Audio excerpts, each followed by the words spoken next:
What do you do after you get the contract signed? What's up, guys? Zach in here, and in today's video, I'm going to give you my step-by-step guide on what to do after you get a contract signed. Don't stress about it. I'm here to help you out and show you the exact steps you need to do once you get the property under contract and you get the purchase and sale agreement signed. And we deal with title companies, cash buyers, all that today. And so let's go through exactly the step-by-step analysis. Before we get into it, smash the like button and subscribe for the most free value from us. And let's talk about it. Once we get the purchase and sale agreement signed, the real question is, what do we do, right? So once we're at that appointment or we're over the phone, the contract signed, we're going to thank the seller for their time. We're going to go then explain to the seller basically how title works. If you don't know how title works, just go to freewholesaling.com. Rick really breaks down a really good explanation of the entire title process. So you can go explain it back to the seller, explain that the title company is going to go call them, get some information. And the real kicker and the secret here is the seller really cares about, hey, am I going to get paid? Like, that's all they really care about to a point. So you want to explain too that when the title company calls, they're going to ask, hey, do you want to check? Do you want everything wired to you? They're going to get that information for you. It's going to pique their interest a little, and that's going to help you and also build that connection and show, hey, you're legit. Keep in mind also, when you get the property under contract, it's very important you follow up with the seller at minimum on a weekly basis. The reason is, if you just contact the seller once when you get it under contract and then call them the day before the closing or the day before your walkthrough, the seller might get a little discouraged. They might think, hey, is this guy legit?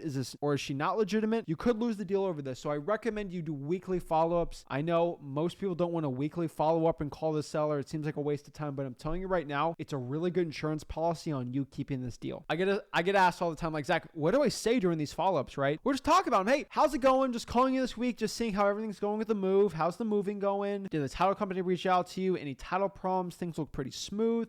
Are you still good to go on this date for the closing? Any packing? If you got a tenant, talk about the tenant and their situations. Really simple. Just basically say the same thing every single week. Just doing a brief little call. It might be a minute, 2 minutes long. And trust me, it's the best insurance policy you could possibly get. So the next step here is we're going to submit that signed purchase and sale agreement to the title company we already had vetted out. So we can either scan it and then send that via email or actually go in person and submit the actual contract. I prefer scanning it first and then sending it to the title company, just a scanned image so we have the originals with us in a nice clean file. You do not want to lose your original contract. That's going to keep you legally protected. And this gives us the $1 million question. What earnest money do I leave? And whatever you wrote on the purchase and sale agreement is what you do. But again, we have to legit give the money out to the title company. So the thing I always recommend is, if you're a beginner wholesaler, just leave $100. Now I know it's $100. I promise you, you're not going to lose that $100. You only lose that $100 if after the inspection period, you don't get out of the contract. And that's why you got to get out before the inspection period. You lose $100. It's not really the end of the world. And if you do it before the inspection period, you're fined 30, 45 days. I'm not a big fan of doing $5,000, $6,000, $7,000, $8,000 earnest money deposits. I've done that before when the seller's like a little crazy. They wanted like an insane earnest money. I was going to make like $30,000, $40,000 on the deal. Sure. But for most people, $100 works. Yes, you can leave usually a $0 deposit for most transactions. Every state's a tad different, but for most states, you can technically leave $0 on your earnest money and you're fine. I actually did this sort of when I started out, but eventually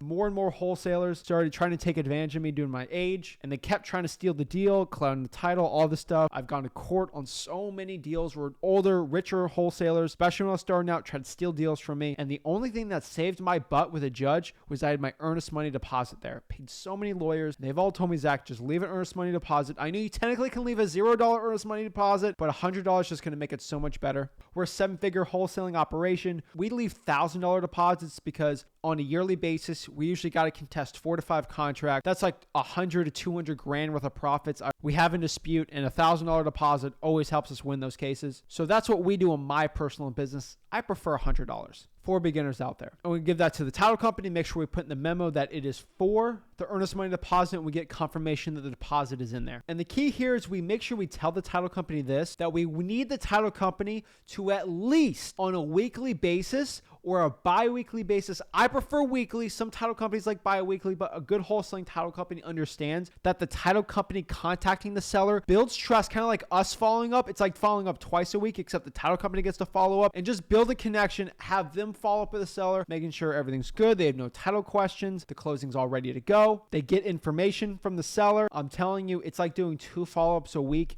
I know it seems overkill, but you do not want your deal stolen. Take it from experience. It's more painful to have a $20,000, $30,000 deal stolen from you or a seller not winning close at the end of it than the pain of following up once a week with the seller for 1 minute. Next, we have to find a cash buyer to sell the deal. Now, obviously for wholesaling.com, our 30-day wholesaling challenge, we go really in the nitty gritty of pulling cash buyers, but just go to freewholesaling.com. You want to go in like the super nitty gritty. I'm going to gloss over this a little bit, but when it comes to finding cash buyers, your best place is going to be the actual cash sales. We actually want to find people who are looking to buy properties for cash. Where do we find these people? People who have the proof of funds to actually buy the property. So all I do is basically just go to cash sales. So I look at all the sales in that zip code for cash in the past 3 to 4 months, usually a month or two if you really want to get nitty gritty on it. And you call these people and say, hey, I saw you bought a house on the same street as I have under contract. Would you want to buy that deal? And explain wholesaling to them and the whole process. How do you find this information? I prefer listrei.com or zacdata.com, whatever service you want. They pull the cash sales. That's a paid list. If you want to do it for free, you can cold call like the 4 Rents. You can cold call the Rich Landlord. Go to your local real estate investing association groups. Even go to your Facebook real estate investing association groups, find a Rich Landlord or flipper there, and they'll be more than happy to buy a deal from you. A lot of these Facebook groups, they're actually actively looking for you out there. Here's a super secret one. I'm telling you, in our dispositions guides, we say it, but I'm going to say this again. I always get in trouble for saying this, but this is the honest truth. If you can find the address of other wholesalers in your market that are bragging about selling their wholesaling deal, go to the property appraiser and look up the owner of that deal. So if Joe Schmo sells his deal at 123 Main Street, he's flexing a $30,000 check on the internet because he sold 123 Main Street in Nashville. Look up 123 Main Street in Nashville and you'll find that Cash Buyer LLC bought it. And guess what? You find Cash Buyer LLC,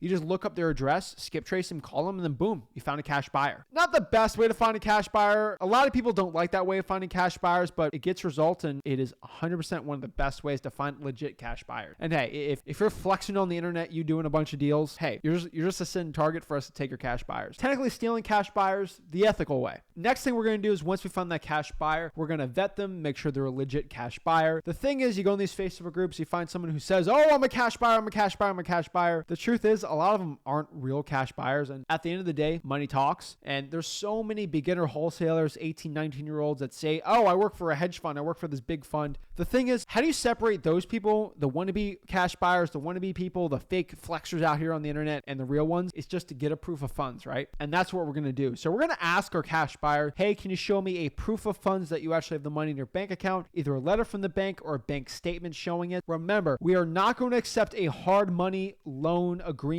acceptance form. That is a hard money buyer, not a cash buyer. Completely different. You need to have the cash in your bank account. We're not doing the financing, the points, the inspections. Hard money buyers, you need to avoid them. Also, if you want to prove their case or make it better, ask them, hey, how many properties in this city have you bought in cash in the past year or 6 months? If they show you some, look them up and see if they actually bought in cash. Actually show if they can actually execute buying properties. It's not a must. Helps knowing if your buyer's legit or not. So now we have a list of cash buyers. We're just going to market to them. Again, you can either email them, call them, text them. I prefer you personally call each one and basically bring and talk about the deal. They say they like the deal. They want to do the deal. What most cash buyers are going to want to do is they're just going to want to run through the house, look at it, and give a yes or no decision. The thing is, we can't do that. So again, when we put the property under contract, we're obviously going to want to take pictures of the property and we're going to send those pictures to our cash buyer after we're done calling them via email. The thing is, we're going to attach a price on it, make sure it's high and everything. Remember, freewholesaling.com, we break down exactly how much you should be charging and selling your wholesaling deals for. Before they even walk through and actually look at the house, they have to actually always agree on the price and if they're going to make a yes or no decision before they even go there. Remember, the buyer has to basically be almost 100% committed to buying at that price by looking at the pictures, the comps, and everything before they walk through. This gives you an extremely high chance they're actually going to buy the deal on the walkthrough versus you wasting your time. Remember, with your seller, you only get like 4 to 5 walkthroughs. If you waste it on a bunch of fake bad cash buyers, you're going to be wasting your time. Once that cash buyer agrees to a price, they said, yes, at this price, at this conditions like that, I can buy it on my word. You walk them through the property. Basically, before you do the walkthrough, you basically call the seller and say, hey, me and my partners want to walk through the property one more time or just look at it again. What time works for you? Not if this is going to work for you. Explain that, hey, what time works for us to come by and look at it? More of an authority figure. Not trying to be too mean about it, but I'm telling you, it'll give you good results. It just increases the chance of them saying yes and agreeing for the walkthrough, obviously. And then you both find a time to agree. You walk the property through, make sure the cash buyer doesn't talk to the seller. Again, freewholesaling.com, we explain the entire process. process. Once the cash buyer walks through the property, they talk to you outside, you thank the seller, say hi, talk about the closing, go. You meet at the secondary location. And then what we do is we already have our assignment of contract printed. Kind of like dealing with a seller, we're going to have to go in person and actually have the cash buyer actually sign the assignment right there. And then what they need to do is that day or the day after, they need to put our earnest money deposit down, make sure it's non-refundable, obviously, have that submitted to the title company, and then boom, we're ready to go. We're going to keep following up with the seller, follow up with the cash buyer, and make sure the title company keeps following up with the seller and wait for closing day. Do one last walkthrough before the purchase, make sure the property is good with the cash buyer and the seller. Then boom, seller buyer sign at closing, and then we get our nice wholesaling real estate check. Of course, there's a lot of nitty-gritty stuff we're going to be breaking down in the next coming days on this and at freewholesaling.com. But truthfully, once you get the property under contract, especially in this market today, a lot of the hard work's already done. Really, remember, the big stress is actually getting the property under contract for a decent price, and you're good to go. So guys, that is exactly what you do when you get the property under contract. If you have any more questions, concerns, you're stressed you have a deal, remember, if you're stressed that your cash buyer is not agreeing to a price on your deal or it's not even good enough price, most people that are struggling to find a cash buyer to buy a deal, it's never a shortage of cash buyers. It's just you usually have the price too high on the deal, and you locked it up or you're offering it for too high. Just remember that. So guys, if you're getting any value out of this video, do me a huge favor and smash the like button and subscribe, and I'll see you guys soon. Have a blessed one.